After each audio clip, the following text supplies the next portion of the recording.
think is very surprising to anybody. If you import a culture, you get a culture.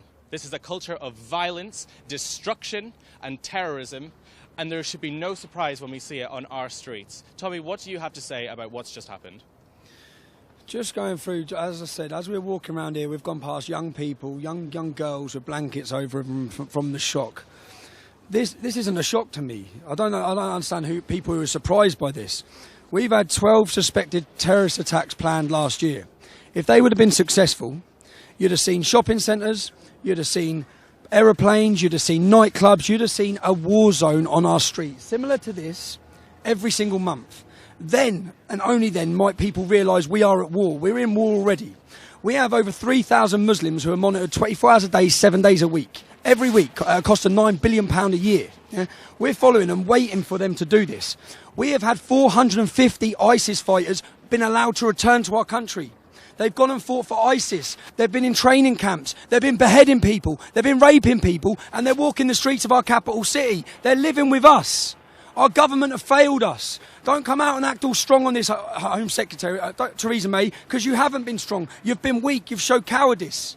Okay? You're very quick to label this as a foreign terrorist. Because my head is not up my arse. Yeah? My head is not up my arse. This is an Islamic jihad attack.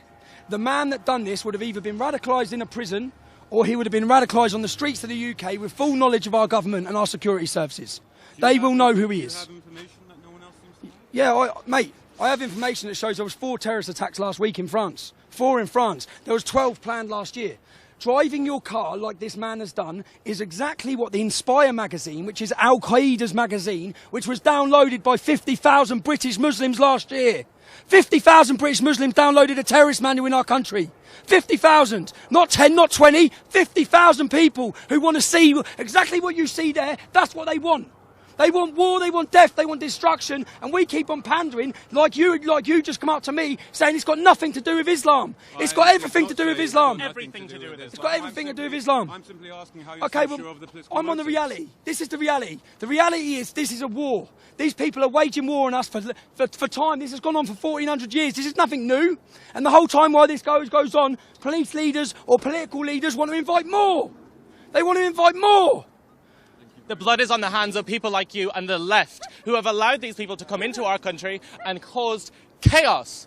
There are going to be knocks on the door of families tonight saying that their daughters, their mothers and their family have probably been maimed and killed in the streets of our own capital. And the left have allowed it to go unnoticed. And we have people like this laughing hysterically. Is this really a time to laugh? There is a fucking terrorist attack. There is a fucking... Because it's so shocking that you would laugh at something like this. This is a terrorist attack. This is... And this country is being fucked by people like this who think it's hilarious that anybody who criticizes Islam is some fucking scummy, lower class fucking racist. These people who speak out against this are the ones who are trying to prevent it. And every single one of you who think this is funny, the blood is on your fucking hands for turning a blind eye to all of this.